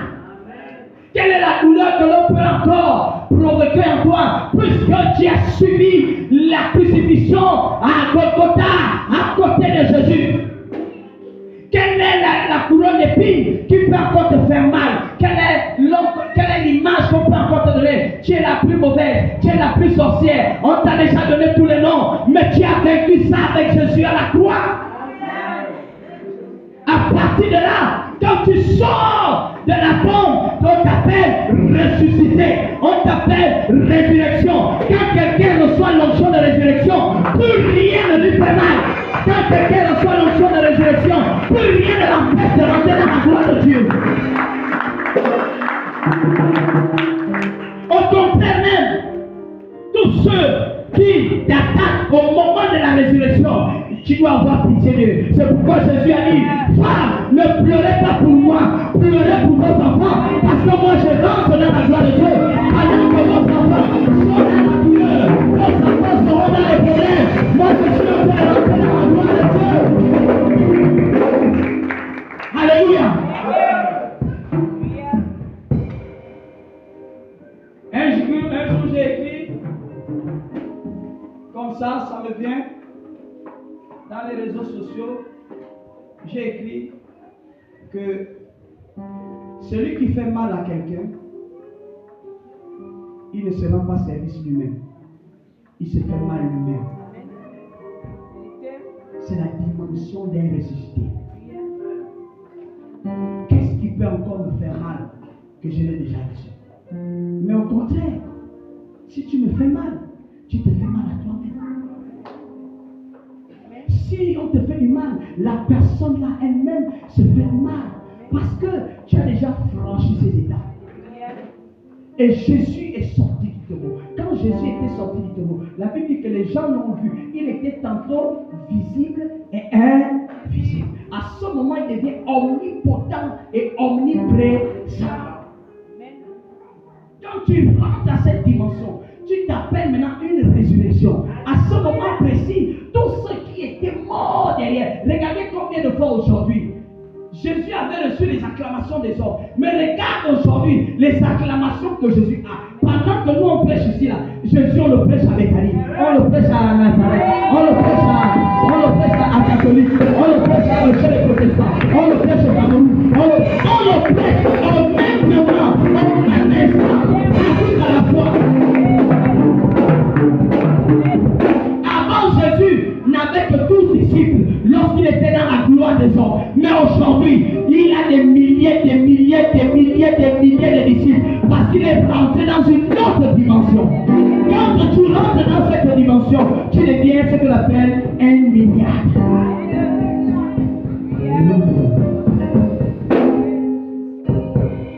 Alléluia. C'est pourquoi vous voyez votre Père aujourd'hui à un moment, quand je vois les gens dire, Seigneur, il est rentré chercher à mourir. Amen. Alléluia. Mais les soldats pensaient que, en faisant ça, ça allait arrêter Jésus. Satan pensait que, en faisant passer Jésus par le calvaire, la crucifixion, la mort, ça devait être fini. Mais il a été étonné de voir que le troisième jour, c'était grave. Les gens pensent que quand ils te font ça, ils te tuent. Non. J'ai écrit la dernière fois encore que je veux que mes ennemis me persécutent encore. Alléluia. Parce que c'est par là que j'avance. Alléluia. Donc si tout rien peut être contre moi, c'est bon. À cause de Jésus. Par là, je vais avancer. Si tout le service est contre toi, c'est bon. Parce qu'à un moment donné, ton chef de service va s'asseoir pour dire, pourquoi on est contre tout le monde est contre le gars là? Mais pourtant il travaille bien. Bon, je vais le pousser encore plus loin. C'est comme ça que notre défunt président Omar faisait. Là où les gens disent, oh, ah, pourquoi on crie beaucoup sur lui? Viens ici mon fils, t'assois ici. Moi, je vais un peu bien voir ça de près. C'est ça. Amen. Il faut faire attention à quelqu'un qui est passé déjà de la mort à la vie. Quelqu'un qui a donné toute sa vie à Christ. Voilà l'enseignement que Dieu avait donné aux disciples. Jésus avait donné à Jean et à Jean. Vous voulez être à ma droite? Ok, il n'y a pas de problème. Vous voulez être à ma gauche? Il n'y a pas de problème. Mais tout dépend de ta décision. Quelle décision? À quel moment? Au moment où tu vas passer les 5 étapes. Nous avons dit tout à l'heure quoi? La première étape, c'est la formation. Là-bas, il n'y a pas de problème. Tu peux prendre la formation, il n'y a pas de problème. Amen. Deuxième étape, on va t'acclamer. Aujourd'hui, je vais peut-être dire à quelqu'un, bon, viens prêcher. Quand il prêche, feu, c'est fort, c'est fort. Oh, à la fin du culte, ah, pardon là, tu as tout déchiré quoi. C'était tout fort. C'était vraiment tout ça. Non, tu commences même déjà à arriver même au niveau de papa. Hein. Je crois que... Alléluia. À partir de là, commence à faire attention. Quand tu vois ça, sache qu'il y a 2 gars qui sont déjà en train de te suivre. L'orgueil et le débit. Chaque fois que tu vas entendre un homme te dire que oh c'est bon, fais attention. Accepte, mais fais attention. Parce qu'il y a 2 personnes qui sont déjà à ta porte. Hein? Non, je vois là que tu as même déjà le niveau de papa. C'est la passion que j'ai vu faire. Non, même papa lui ne fait même pas comme ça. Voilà, c'était fire. Hey! Si tu prends le mauvais virage, c'est là où tu vas commencer maintenant à vouloir faire plus. C'est là où tu vas commencer à faire quoi? À t'en foutre, à mépriser le Père. C'est là où tu vas commencer à faire quoi? À prendre les décisions. Parce que non, je suis aussi déjà comme lui. Je suis déjà à sa dimension. Et dès que tu bascules à ça, tu es mort. Parce que quand tu vas basculer à cet endroit, amen, lorsque le galère va arriver, le même qui t'a dit que tu as déjà le niveau de papa, c'est ça, le même qui dit, qui va venir peut-être trouver papa, il dit papa. Je vois déjà là que Olivier devient un rebelle. Comment ça? Non, papa, je te dis, la dernière fois, lorsque tu nous as envoyé en mission, papa, Olivier a dit que non, ne suivez pas, non, même le pasteur ne le suivait pas. Regardez-moi, hein? Il a tapé la main à la poitrine. C'est ce qu'on a fait à Jésus. Mais même tu dis à Jésus, Hosanna, au plus haut des cieux, béni soit celui qui vient, au nom de l'Éternel. Oh, voilà Dieu, Dieu là, ils ont voulu opposer Jésus avec son frère. Mais Jésus était tellement fort, il a dit que non, c'est comme vous me voyez faire là-haut, ça ne vient pas de moi, ça me vient toujours de mon Père. Quand vous me voyez faire quelque chose, c'est que j'ai d'abord demandé à mon Père, et mon Père m'a dit de faire. Et il a dit, quand vous me voyez, vous voyez aussi le Père. Ce n'est pas moi, je ne prends pas la place du Père, ce n'est pas encore le moment.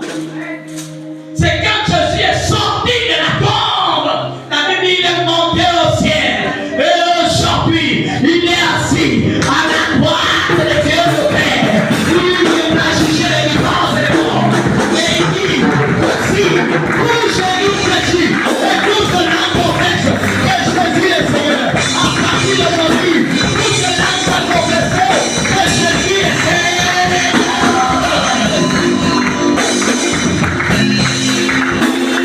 Et le Père a donné le plein pouvoir à Jésus.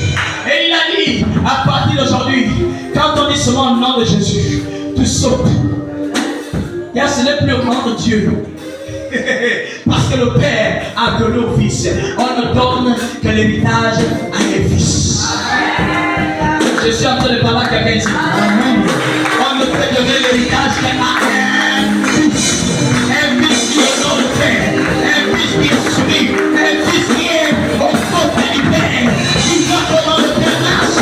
Qui voit comment le Père fonctionne. Et après, il est censé remplacer son Père.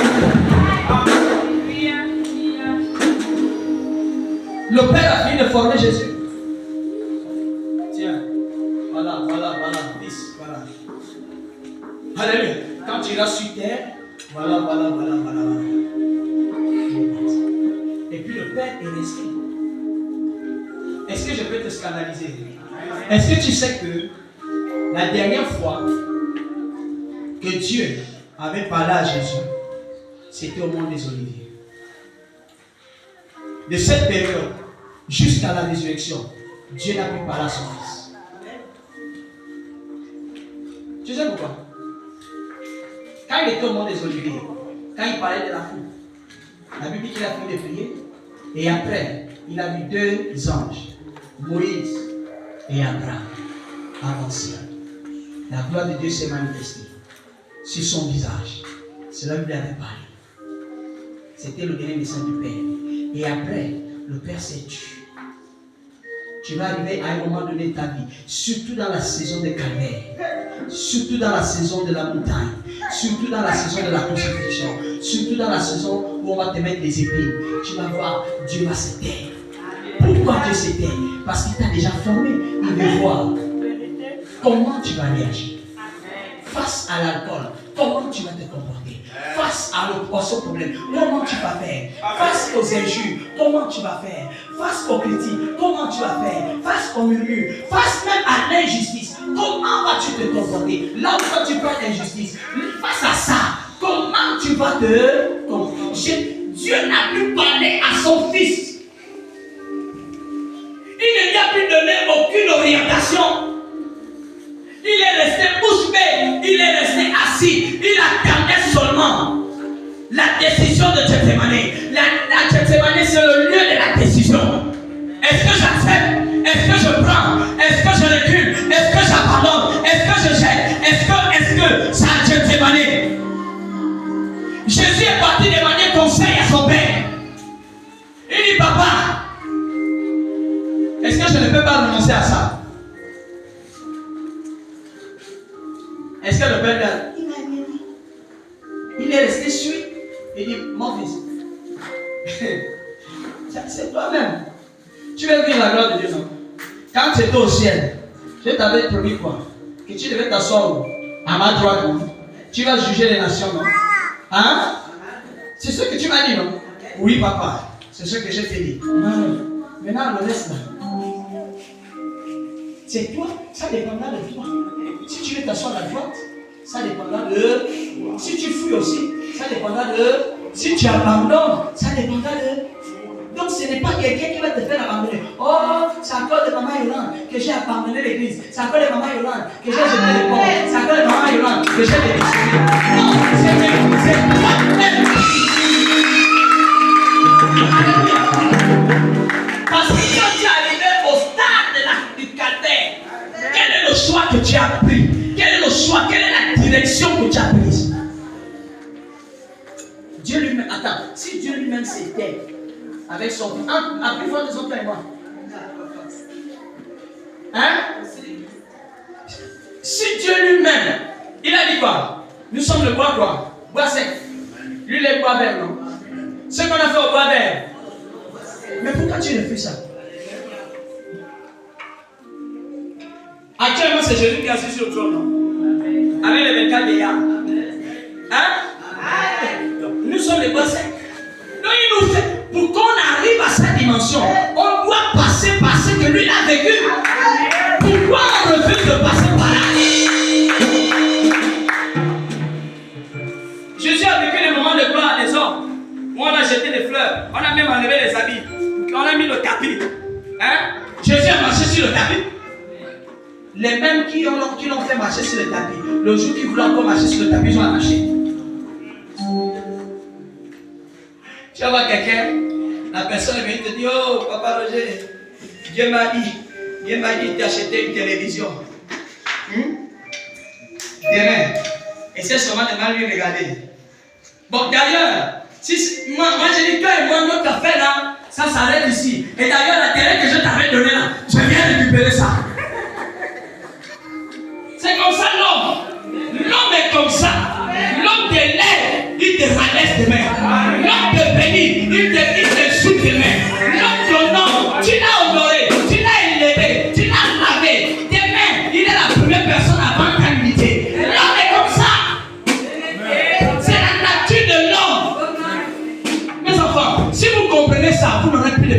maison.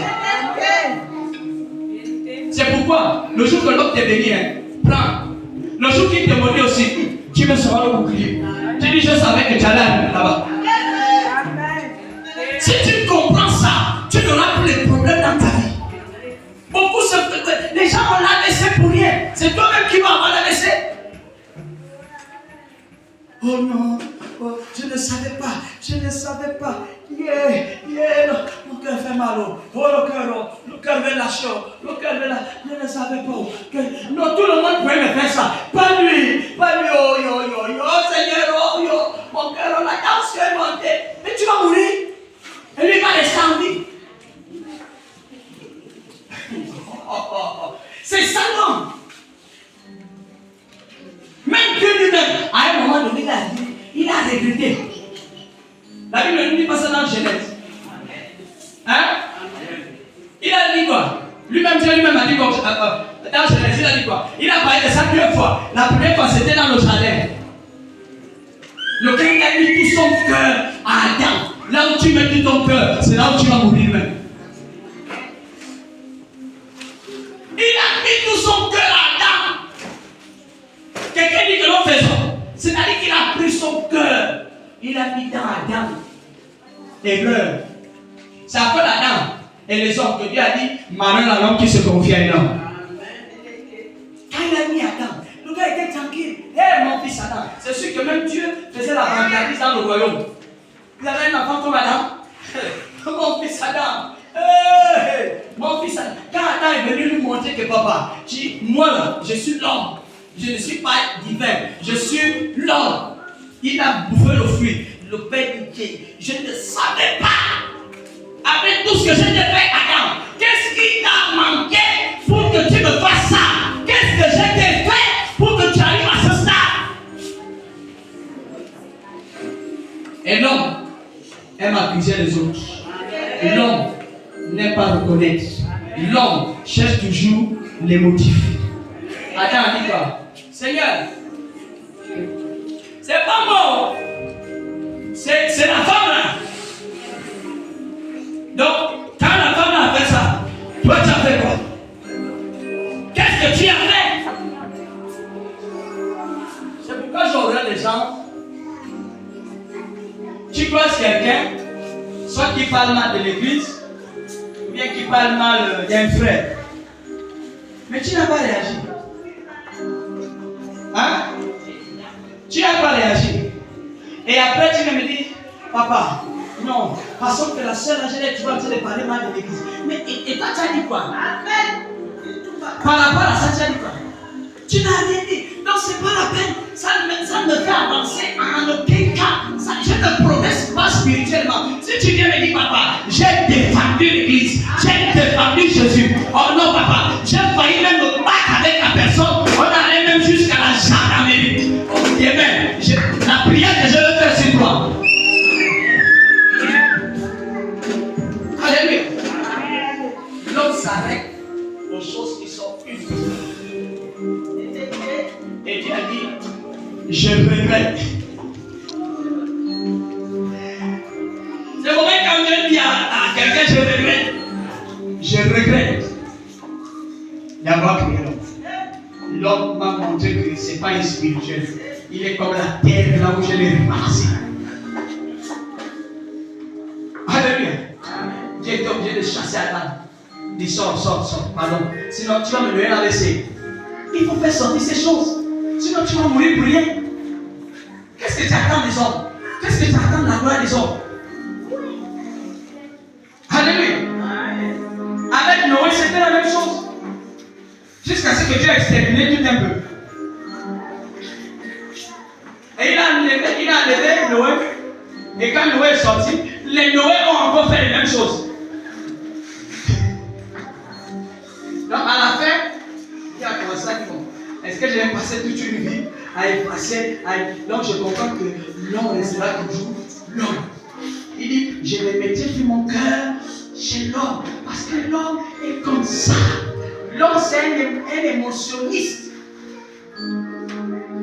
L'homme agit selon les émotions. Est-ce que c'est ça? Est-ce que tu sais que l'homme te bénit selon les émotions. Il y a un homme de Dieu qui nous a enseigné ça à l'époque. Ça s'appelle les dîmes et les offrandes capricieuses. Je dis, oh papa, explique-moi bien. C'est quoi les dîmes? Là, tu me sors un mot que je ne connaissais pas. Dîmes et offrandes capricieuses, c'est pas. Non. Non, mais comme ça. Quand papa Olivier est content de son père, il m'amène les cartons de Dieu. Il amène sa dîme. Le jour que je lui ai dit, mon fils, à partir d'aujourd'hui là, ce que tu as fait là, tu vas voir, je vais te frapper. Il dit bon, moi aussi à partir d'aujourd'hui, tu ne mangeras plus mon offrande, tu ne mangeras plus aussi ma dîme. Donc c'est ce qu'il a appelé les dîmes et les offrandes capricieuses. Donc on nous sent des capricieux, même avec Jésus. Quand on est en bonne santé, on observe Dieu, on fait des choses, on a ceci, on a nos ailes, on pousse. Oh non, papa, à partir d'aujourd'hui, là où tu vas, je serai avec toi, je vais aller avec toi. Non, papa, dis-moi un peu. Après, quelle est la mission de demain? Après, on fait comment? Là, c'est pourquoi j'ai compris que je profite maintenant. Quand tu es content, je profite. Alléluia. Amen. Non, quand tu es content, je profite. Je sais qu'après là, après toi et moi, on va chavirer. Chacun va prendre sa boue, on va se regarder, l'autre regarde la bouche, l'autre regarde la pointe. C'est pourquoi parfois j'ai pitié de mes frères serviteurs de Dieu qui ne comptent que sur les âmes. C'est un danger. Amen. C'est les âmes qui te payent la maison, qui payent la nourriture, qui payent ceci. C'est pas mauvais. C'est bien. Si tu trouves les vraies âmes. Amen.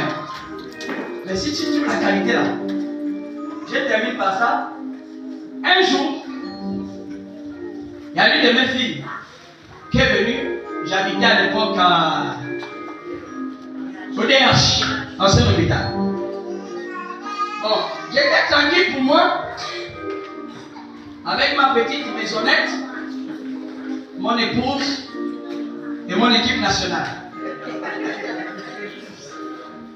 Nos petites chambres serrées. Ça, c'était à mon niveau. Et puis, elle est venue le jour là à la maison. Non, papa, tu sais, grand homme de Dieu. Hé, la foule.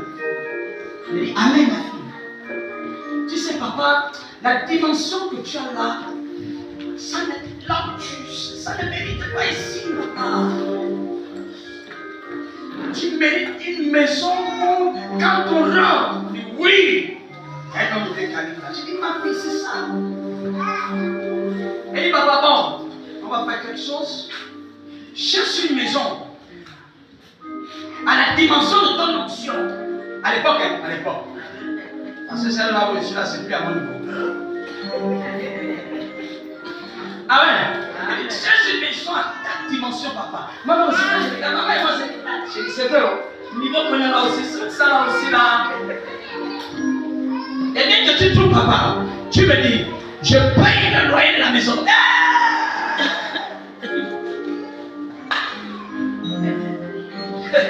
Dieu m'a béni. Amen. Amen. J'ai dit à mes enfants, à l'époque Jessie était là, elle dit, mon fils, cherche une maison à ton père, à la dimension de l'option que tu vois là. Amen. Il a trouvé la maison là où je suis là. Il me dit, papa, j'ai trouvé la maison. Je dis, allons voir. On est parti.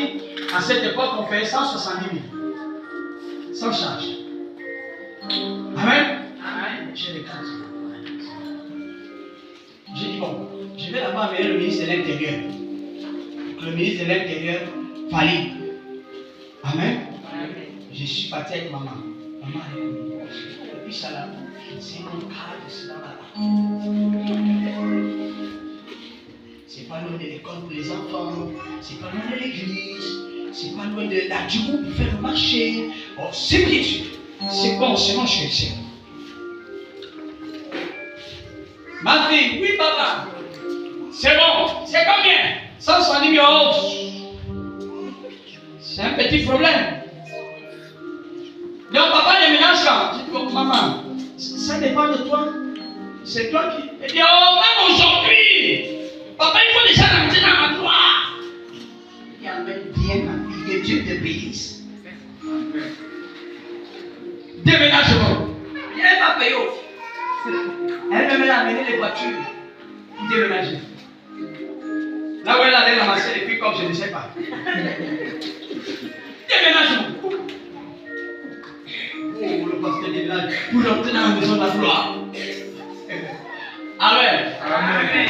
On s'est installé. 1 mois. C'est bon. 2 mois. C'est bon. 3 mois. Ça passe toujours. 4e mois. Papa, là j'ai un petit truc, je ne sais pas comment la banque a fait. Donc, je vais t'envoyer une partie. Si tu peux compléter. J'ai dit, il n'y a pas de problème à faire. Les gens ont trouvé des problèmes dans les banques. J'ai complété. 5e mois, c'était complété. 6e mois, complété. 7e mois, papa, bon là, il y a un souci. J'ai dit, il y a pas encore ma fille. Tu sais, quand j'avais pris l'engagement de payer la maison, bon, je ne m'étais pas encore bien accordé avec mon mari. Et vu les charges qu'on a, machin, tout, il commence déjà à soupçonner que l'argent part où, ça rentre où, ça sort où. J'ai dit, ma fille, arrête d'abord. Tu ne peux pas venir payer la maison sans d'abord te concerter avec ton mari. Donc, concerte-toi avec lui. Et puis après, tu peux le prendre. Oh papa, merci beaucoup. Que Dieu te bénisse. C'est toi que Dieu bénit même. Amen. Amen. C'était on est parti. 2018, 2016. Jusqu'à aujourd'hui, ça fait 2000, ça fait combien d'années? 7 ans, hein? 6 ans. 6 ans. C'est 6 ans qu'on est, 6 ans. Donc, depuis que je lui ai dit ça, jusqu'à aujourd'hui, ils sont en concertation. Depuis que je lui ai dit ça, jusqu'à aujourd'hui, ils sont en concertation. C'est là où maman dit, chérie, toi-même, tu vas payer maintenant la maison. Alléluia. Là où j'étais dans mon petit chez moi, je voilà moi qui suis venu soulever gros bagage. Mais comme j'avais déjà le goût de la gloire, alléluia. Et puis aussi dans mon esprit, je me suis dit, oh, ça va aussi faire bizarre. Hein? Je suis déjà dans une maison comme ça. Après, je vais encore retourner dans les manjas comme ça. Oh non, mon onction n'est pas assise, n'est plus à ce niveau-là. Voilà comment quelqu'un va se faire prisonnier lui-même. Jusqu'aujourd'hui, moi-même, j'ai payé la maison. Mon père spirituel m'avait dit que mon fils, quand tu fais l'œuvre de Dieu, ne compte pas sur les âmes. Le jour que l'âme est bénie, dis alléluia, gloire à Dieu. Le jour qu'il ne te donne pas, dis aussi alléluia, gloire à Dieu. Si tu mets tout ton cœur là-bas, tu es mort. Amen. Amen. Si tu mets ton cœur dans l'affaire que c'est grâce, j'attends l'argent que ma petite fille, hein, quand elle va aller en France là, peut-être elle est partie, je lui dis, bon, maman, tu sais que ton père, je suis resté. Envoie-moi la voiture. Donc j'ai jamais le cœur là-bas. J'attends la voiture que ma fille va m'envoyer. J'attends. Donc moi-même, je ne peux plus payer pour moi. J'attends la voiture que ma petite fille va m'envoyer. Mais je vais sécher. Compte sur Dieu. Et sur toi-même. Si l'on peut t'aider, s'il est capricieux le jour-là, qui t'aide, qui t'aide. C'est comme ça que nous on a pris les choses maintenant. Alléluia. C'est pourquoi vous voyez quand on gère le peuple, on n'est pas tout dans ça.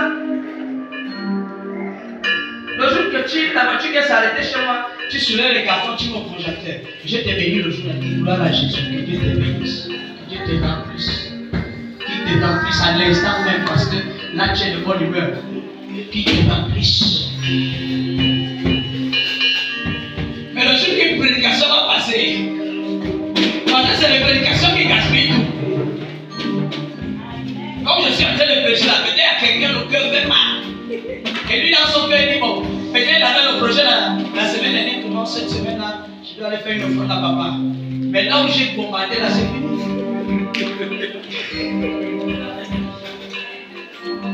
Acclame Jésus. Est-ce que Jésus doit savoir?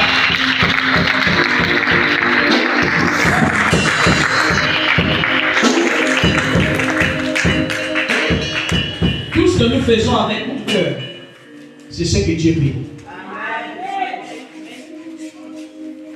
Ne fais rien à contre-cœur. Le fais avec bon cœur. Et Dieu va te bénir. Et ma prière ce matin, c'est que tu arrives à la gloire de Dieu. Que Dieu te forme, qu'il te façonne, qu'il t'équipe, qu'il te remplisse. Dieu ne peut pas manifester sa gloire à la dimension qu'il a prévue pour toi sans qu'il ne te forme. Sans qu'il ne te donne les armes nécessaires pour rentrer dans la gloire. Le problème, c'est que nous ne savons pas chercher les éléments que Dieu nous donne à disposition pour rentrer dans la gloire. Même un échec, même une épreuve est un élément pour te former, pour rentrer dans la gloire. Ce qui est bien ne te forme pas. C'est ce qui est mauvais qui te forme. Parce que quand ce qui est bien est en toi, tu ne fournis aucun effort. Travaille beaucoup plus sur tes faiblesses.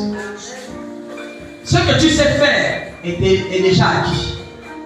Mais ce que tu ne sais pas faire, ou là où tu es faible, ou là où tu ne connais pas, c'est là où tu dois travailler. Et tu deviendras plus fort dans l'humilité. Dans l'humilité. Dans l'humilité. Que cet esprit de l'humilité t'habite maintenant.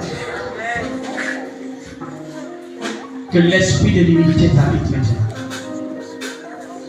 Qu'il veille sur toi. Qu'il t'équipe. Au nom suprême de Jésus. Amen.